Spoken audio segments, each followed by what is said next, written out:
नमस्कार दोस्तों, स्वागत है मेरे यूट्यूब चैनल कुमार हिंदी कहानियाँ में। दोस्तों, आज हम सुनेंगे कहानी सौत, मुंशी प्रेमचंद की एक कहानी।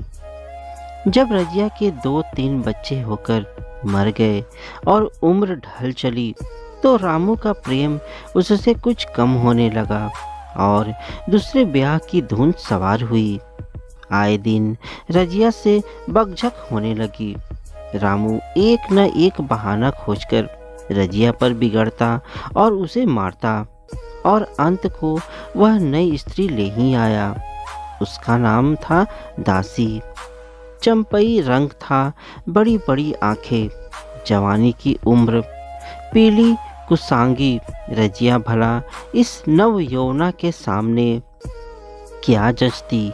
फिर भी वह जाते हुए स्वामित्व को जितने दिन हो सके अपने अधिकार में रखना चाहती थी। तिगड़ते हुए छप्पर को दुनिया से संभालने की चेष्टा कर रही थी। इस घर को उसने मर मर कर बनाया है, उसे सहज ही मैं नहीं छोड़ सकती। वह इतनी बेसमझ नहीं कि घर छोड़कर चली जाए और दासी राज करे। एक दिन रजिया ने रामू से कहा, मेरे पास साड़ी नहीं है, जाकर ला दो। रामू उसके एक दिन पहले दासी के लिए अच्छी सी चुंदरी लाया था। रजिया की मांग सुनकर बोला, मेरे पास अभी रुपया नहीं है। रजिया को साड़ी की उतनी चाह न थी जितनी रामू और दसिया के आनंद में विघ्न डालने की। बोली, रुपए नहीं थे तो कल अपनी चहेती के लिए चुंदरी क्यों लाए? चुंदरी के बदले उसी दाम में 2 साड़ियाँ लाते तो एक मेरे काम न आ जाती। रामू ने स्वेच्छा भाव से कहा, मेरी इच्छा, जो चाहूँगा करूँगा। तू बोलने वाली कौन है? अभी उसके खाने खेलने के दिन है। तू चाहती है उसे अभी से नून तेल की चिंता में डाल दूँ? यह मुझसे ना होगा। तुझे ओढ़ने पहनने की साध है तो काम कर। भगवान ने क्या हाथ पैर नहीं दिए? पहले तो घड़ी रात उठकर काम धंधे में लग जाती थी, अब उसकी डाह में पहर दिन तक पड़ी रहती है। तो रुपए क्या आकाश से गिरेंगे? मैं तेरे लिए अपनी जान थोड़े ही दे दूंगा। रजिया ने कहा, तो क्या मैं उसकी लौंडी हूँ कि वह रानी की तरह पड़ी रहे और मैं घर का सारा काम करती रहूं? इतने दिन छाती फाड़कर काम किया, उसका यह फल मिला तो अब मेरी बला काम करने आती है। मैं जैसे रखूंगा वैसे ही तुझे रहना पड़ेगा।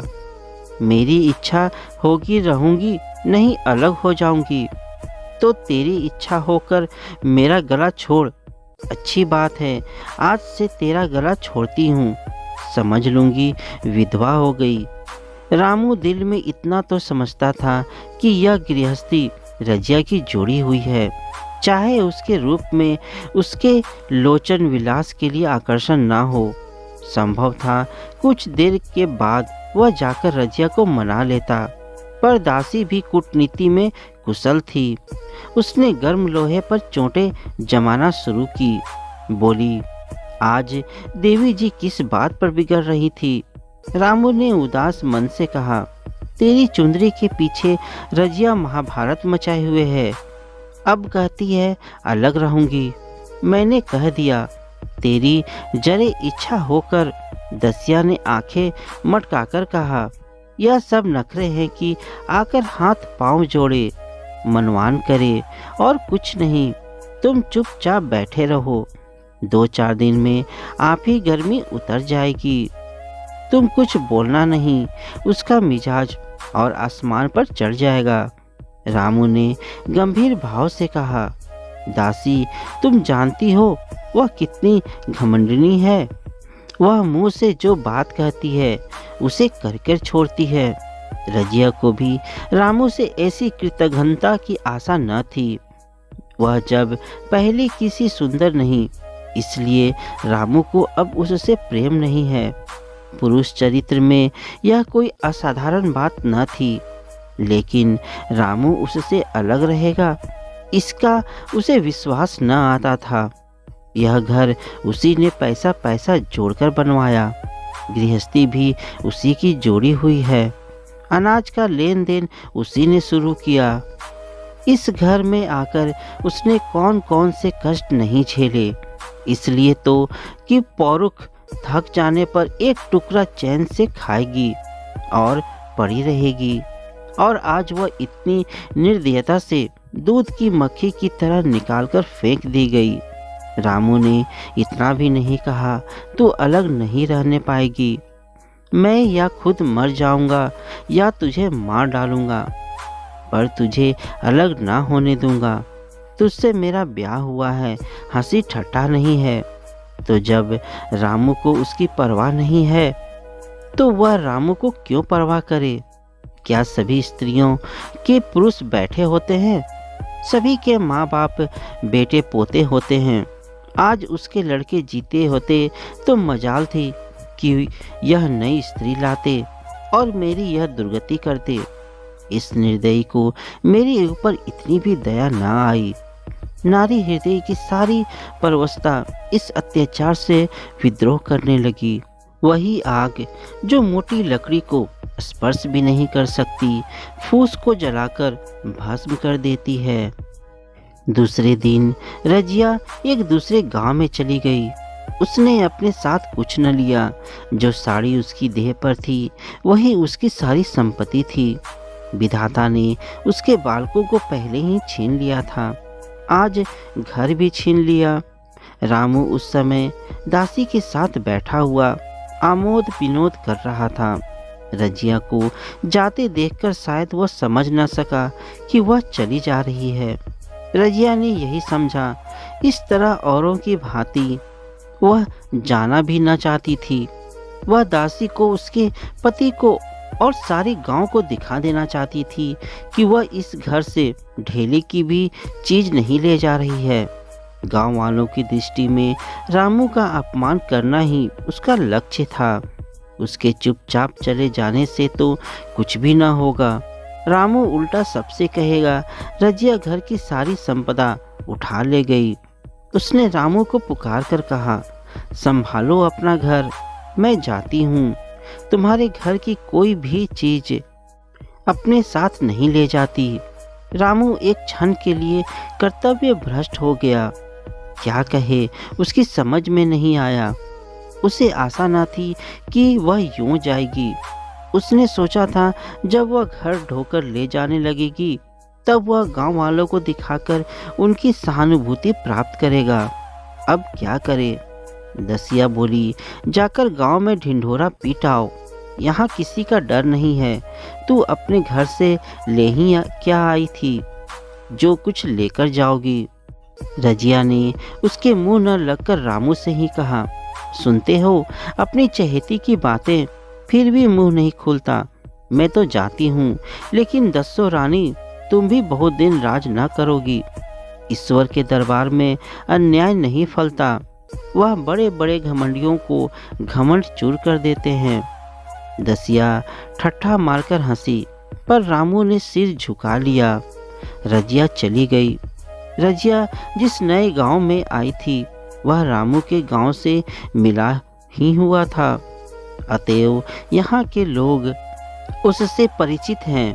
वह कैसी कुशल गृहिणी है, कैसी मेहनती, कैसी बात की सच्ची, यह यहाँ किसी से छिपा न था। रजिया को मजूरी मिलने में कोई बाधा न हुई। जो एक लेकर दो का काम करे, उसे काम की क्या कमी। 3 साल एक रजिया ने कैसे काटे, कैसे एक नई गृहस्थी बनाई, कैसे खेती शुरू की, इसका बयान करने बैठे तो पोथी हो जाए। संचय के जितने मंत्र हैं, जितने साधन हैं, वे रजिया को खूब मालूम थे। फिर अब उसे लाग हो गई थी और लाग में आदमी की शक्ति का वरापार नहीं रहता। गांव वाले उसका परिश्रम देखकर दांतों उंगली दबाते थे। वह रामू को दिखा देना चाहती है, मैं तुमसे अलग होकर भी आराम से रह सकती हूँ। वह अब पराधीन नारी नहीं है, अपनी कमाई खाती है। रजिया के पास बैलों की एक अच्छी जोड़ी है। रजिया उन्हें केवल खली भूसी देकर नहीं रह जाती, रोज 2-2 रोटियां भी खिलाती है। फिर उन्हें घंटों सहलाती, कभी कभी उनके कंधों पर सिर रखकर रोती है और कहती है, अब बेटे हो तो, पति हो तो तुम ही हो, मेरी जाल अब तुम्हारे ही साथ है। दोनों बैल शायद रजिया की भाषा और भाव समझते हैं। वे मनुष्य नहीं, बैल हैं। दोनों सिर नीचा करके रजिया का हाथ चाटकर उसे आश्वासन देते हैं। वे उसे देखते ही कितने प्रेम से उसकी ओर ताकते लगते हैं, कितने हर्ष से कंधा झुलाकर पर जुआ रखवाते हैं और कैसा जी तोड़ काम करते हैं। यह वे लोग समझ सकते हैं जिन्होंने बैलों की सेवा की है और उनके हृदय को अपनाया है। रजिया इस गांव की चौधराइन है। उसकी बुद्धि जो पहले नित्य आधार खोजती रहती थी और स्वच्छंद रूप से अपना विकास न कर सकती थी, अब छाया से निकलकर प्रौढ़ और उन्नत हो गई है। एक दिन रजिया घर लौटी तो एक आदमी ने कहा, तुमने नहीं सुना चौधराइन, रामू तो बहुत बीमार है, सुना 10 लंघन हो गए हैं। रजिया ने उदासीनता से कहा, जुड़ी है क्या? जुड़ी नहीं, कोई दूसरा रोग है। बाहर खाट पर पड़ा था। मैंने पूछा, कैसा जी है रामू? तो रोने लगा, बुरा हाल है, घर में एक पैसा भी नहीं कि दवा दारू करें। दसिया के एक लड़का हुआ है, वह तो पहले भी काम धंधा न करती थी और अब तो लड़कोरी है, कैसे काम करने आए। सारी मार रामू के सिर जाती है। फिर गहने चाहिए, नई दुल्हन यूं कैसे रहे। रजिया ने घर में जाते हुए कहा, जो जैसा करेगा आप भोगेगा। लेकिन अंदर उसका जी न लगा। वह एक क्षण में फिर बाहर आई। शायद उस आदमी से कुछ पूछना चाहती थी और इस अंदाज से पूछना चाहती थी मानो उसे कुछ परवाह नहीं है, पर वह आदमी चला गया था। रजिया ने पूरब पश्चिम जाकर देखा, वह कहीं न मिला। तब रजिया द्वार की चौखट पर बैठ गई। इसे वे शब्द याद आए जो उसने 3 साल पहले रामू के घर से चलते समय कहे थे। उस वक्त जलन में उसने वह साप दिया था। अब वह जलन न थी। समय ने उसे बहुत कुछ शांत कर दिया था। रामू और दासी की हीनावस्था अब ईर्ष्या के योग्य नहीं, दया के योग्य थी। उसने सोचा, रामू को 10 लंघन हो गए हैं तो अवश्य ही उसकी दशा अच्छी न होगी। कुछ ऐसा मोटा ताजा तो पहले भी न था। 10 लंघन ने तो बिल्कुल ही घुला डाला होगा। फिर इधर खेती बाड़ी में भी टोटा ही रहा। खाने पीने को भी ठीक ठाक न मिला होगा। पड़ोसी की एक स्त्री ने आग लेने के बहाने आकर पूछा, सुना रामू बहुत बीमार है, जो जैसा करेगा वैसा पाएगा। तुम्हें इतनी बेदर्दी से निकाला कि कोई अपने बैरी को भी ना निकालेगा। रजिया ने टोका, नहीं दीदी, ऐसी बात ना थी। वे तो बेचारे कुछ बोले ही नहीं। मैं चली तो सिर झुका लिया। दसिया के कहने में आकर वह चाहे जो कुछ कर बैठे हों, यूं मुझे कभी कुछ नहीं कहा। किसी की बुराई क्यों करूं? फिर कौन मर्द ऐसा है जो औरतों के बस नहीं हो जाता? दसिया के कारण उनकी यह दशा हुई है। पड़ोसी ने आग न मांग मुंह फेरकर चली गई। रजिया ने कलसा और रस्सी उठाई और कुएं पर पानी खींचने गई। बैलों को सानी पानी देने का बेल आ गई थी, पर उसकी आंखें उस रास्ते की ओर लगी हुई थी जो मलसी रामू का गांव को जाता था। कोई उसे बुलाने अवश्य आ रहा होगा। नहीं, बिना बुलाए वह कैसे जा सकती है? लोग कहेंगे, आखिर दौड़ी आई ना। मगर रामू तो अचेत पड़ा होगा। 10 लंघन थोड़े नहीं होते। उसकी देह में था ही क्या कि फिर उसे कौन बुलाएगा? दसिया को क्या गरज पड़ी है? कोई दूसरा घर कर लेगी। जवान है सो गाहक निकल आवेंगे। अच्छा, वह आ तो रहा है। हाँ, आ रहा है। कुछ घबराया सा जान पड़ता है। कौन आदमी है? इसे तो कभी मलसी में नहीं देखा। मगर उस वक्त से मलसी कभी गई भी तो नहीं। 2-4 नए आदमी आकर बसे ही होंगे। बटोही चुपचाप कुएं के पास से निकला। रजिया ने कलसा जगत पर रख दिया और उसके पास जाकर बोली, रामू महतो ने भेजा है तुम्हें? अच्छा तो चलो घर, मैं तुम्हारे साथ चलती हूँ। नहीं, अभी मुझे कुछ देर है। बैलों को सानी पानी देना है, दिया बत्ती करनी है। तुम्हें रुपए दे दूं, जाकर दसिया को दे देना। कह देना कोई काम हो तो बुला भेजें। पटोही रामू को क्या जाने, किसी दूसरे गांव का रहने वाला था। पहले तो चकराया, फिर समझ गया। चुपके से रजिया के साथ चला गया और रुपए लेकर लंबा हुआ। चलते चलते रजिया ने पूछा, अब क्या हाल है उनका? बटोही ने अटकल से कहा, अब तो कुछ संभल रहे हैं। दसिया बहुत रो धो तो नहीं रही है। रोती तो नहीं थी, वह क्यों रोएगी? मालूम होगा पीछे। बटोही चला गया तो रजिया ने बैलों को सानी पानी किया, पर मन रामू की ओर लगा हुआ था। स्नेह स्मृतियाँ छोटी छोटी तारिकाओं की भांति मन में उदित होती जाती थी। एक बार जब वह बीमार पड़ी थी, वह बात याद आई। 10 साल हो गए, वह कैसे रात दिन उसके सिरहाने बैठा रहता था। खाना पीना तक भूल गया था। उसके मन में आया, क्यों न चलकर देखी आवे। कोई क्या कहेगा? किसका मुंह है जो कुछ कहे? चोरी करने नहीं जा रही हूँ, उस आदमी के पास जा रही हूँ जिसके साथ 15-20 साल ही हूँ। दसिया नाक सिकोड़ेगी, मुझे उससे क्या मतलब। रजिया ने किवाड़ बंद किए, घर मजूर को सहेजा और रामू को देखने चली, कांपती झिझकती, क्षमा का दान लिए हुए। रामू को थोड़े ही दिनों में मालूम हो गया था कि उसके घर की आत्मा निकल गई और वह चाहे कितना जोर करे, कितना ही सिर खपाए, उसमें स्फूर्ति नहीं आती। दासी सुंदरी थी, शौकीन थी और फूहड़ थी। जब पहला नशा उतरा तो ठाए ठाए शुरू हुई। खेती की उपज कम होने लगी और जो होती भी थी वह उटपटांग खर्च होती थी। ऋण लेना पड़ता था। इसी चिंता और शोक में उसका स्वास्थ्य बिगड़ने लगा। शुरू में कुछ परवाह न की, परवाह करके ही क्या करता।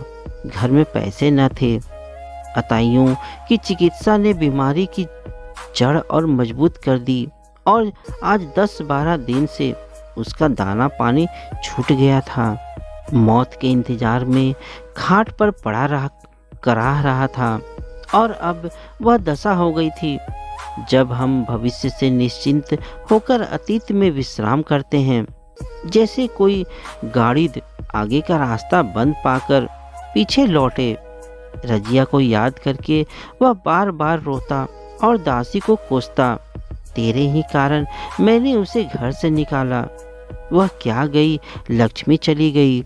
मैं जानता हूँ अब भी बुलाऊं तो दौड़ी आवेगी, लेकिन बुलाऊं किस मुँह से। एक बार वह आ जाती और उससे अपने अपराध क्षमा कर लेता, फिर मैं खुशी से मरता। और लालसा नहीं है। सहसा रजिया ने आकर उसके माथे पर हाथ रखते हुए पूछा, कैसा जी है तुम्हारा? मुझे तो आज हाल मिला। रामू ने सजल नेत्रों से उसे देखा पर कुछ कह न सका। दोनों हाथ जोड़कर उसे प्रणाम किया, पर हाथ जुड़े ही रह गए और आंख उलट गई। लाश घर में पड़ी थी। रजिया रोती थी। दसिया चिंतित थी। घर में रुपए का नाम नहीं। लकड़ी तो चाहिए ही, उठाने वाले भी जलपान करेंगे ही। कफन के बगैर लाश उठेगी कैसे? 10 से कम का खर्चा न था यहाँ। घर में 10 पैसे भी नहीं। डर रही थी कि आज गहन आफत आई। ऐसी कीमती भारी गहने ही कौन थे? किसान की बिसात ही क्या, 2-3 नग बेचने से 10 मिल जाएंगे। मगर और हो ही क्या सकता है। उसने चौधरी के लड़के को बुलाकर कहा, देवर जी, यह बेड़ा कैसे पार लागे।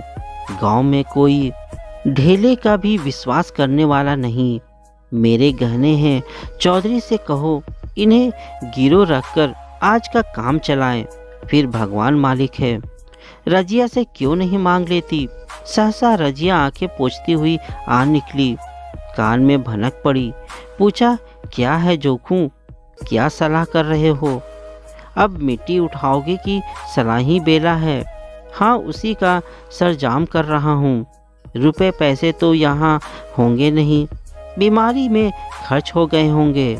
इस बेचारी को तो बीच मझधार में लाकर छोड़ दिया। तुम लपक कर उस घर चले जाओ भैया, कौन दूर है, कुंजी लेते जाओ। मजूर से कहना भंडार से 50 रुपए निकाल दे, कहना ऊपर की पटरी पर रखे हैं। वह तो कुंजी लेकर उधर गया। इधर दसिया राजो के पैर पकड़कर रोने लगी। बहनापे के ये शब्द उसके हृदय में बैठ गए। उसने देखा रजिया में कितनी दया, कितनी क्षमा है। रजिया ने उसे छाती से लगाकर कहा, क्यों रोती है बहन। वह चला गया, मैं तो हूँ, किस बात की चिंता ना कर। इसी घर में हम और तुम दोनों उसके नाम पर बैठेंगी। मैं वहाँ भी देखूंगी, यहाँ भी देखूंगी। धाप भर की बात ही क्या, कोई तुमसे गहने पाते मांगे तो मत देना। दसिया का जी होता था कि सिर पटक कर मर जाए। इसे उसने कितना जलाया, कितना रुलाया और घर से निकाल कर छोड़ा। रजिया ने पूछा, जिस जिस के रुपए हों सूरत करके मुझे बता देना। मैं झगड़ा नहीं रखना चाहती। बच्चा दुबला क्यों हो रहा है। दसिया बोली, मेरे दूध होता ही नहीं। गाय जो तुम छोड़ गई थी वह मर गई, दूध नहीं पाता। राम राम, बेचारा मुरझा गया। मैं कल ही गाय लाऊंगी, सभी गृहस्थी उठा लाऊंगी। वहाँ क्या रखा है। लाश से उठी, रजिया उसके साथ गई। दाह कर्म किया, भोज हुआ, कोई 200 रुपए खर्च हो गए, किसी से मांगने ना पड़े। दसिया के जौहर भी इस त्याग की आंच में निकल आए। विलासनी सेवा की मूर्ति बन गई। आज रामू को मरे 7 साल हुए हैं। रजिया घर संभाले हुए है। दसिया को वह सौत नहीं, बेटी समझती है। पहले उसे पहनाकर तब आप पहनती है, उसे खिलाकर आप खाती है। जोखू पढ़ने जाता है, उसकी सगाई की बातचीत पक्की हो गई। इस जाति में बचपन में ही ब्याह हो जाता है। दसिया ने कहा, बहन गहने बनवाकर क्या करोगी। मेरे गहने तो धरे ही हैं। रजिया ने कहा, नहीं री, उसके लिए नए गहने बनवाऊंगी। अभी तो मेरा हाथ चलता है, जब थक जाऊं तो जो चाहे करना। तेरे अभी पहनने ओढ़ने के दिन हैं, तू अपने गहने रहने दे। नाइन ठाकुर सोहती करके बोली, आज जोंखू के बाप होते तो कुछ और ही बात होती। रजिया ने कहा, वे नहीं हैं तो मैं तो हूँ। वे जितना करते हैं मैं उसका दोगुना करूँगी। जब मैं मर जाऊँ तब कहना जोंखू का बाप नहीं है। ब्याह के दिन दसिया को रोते देखकर रजिया ने कहा, बहू तुम क्यों रोती हो। अभी तो मैं जीती हूँ, घर तुम्हारा है, जैसे चाहो रहो। मुझे एक रोटी दे दो बस, और मुझे क्या करना है। मेरा आदमी मर गया, तुम्हारा तो भी अभी जीता है। दसिया ने उसकी गोद में सिर रख दिया और खूब रोई। जीजी तुम मेरी माता हो, तुम ना होती तो मैं किसके द्वार पर खड़ी होती। घर में तो चूहे लौटते थे, उनके राज में मुझे दुख ही दुख उठाने पड़े। सुहाग का सुख तो मुझे तुम्हारे राज में मिला। मैं दुख से नहीं रोती, रोती हूँ भगवान की दया पर कि कहाँ मैं और कहाँ यह खुशहाली। रजिया मुस्कुराकर रो दी। दोस्तों, यह कहानी कैसी लगी मुझे कमेंट में ज़रूर बताइएगा। मेरे चैनल में नए हैं तो चैनल को सब्सक्राइब और वीडियो को एक लाइक ज़रूर दीजिएगा। तो मिलते हैं दोस्तों अपनी अगली कहानी में। तब तक के लिए नमस्कार।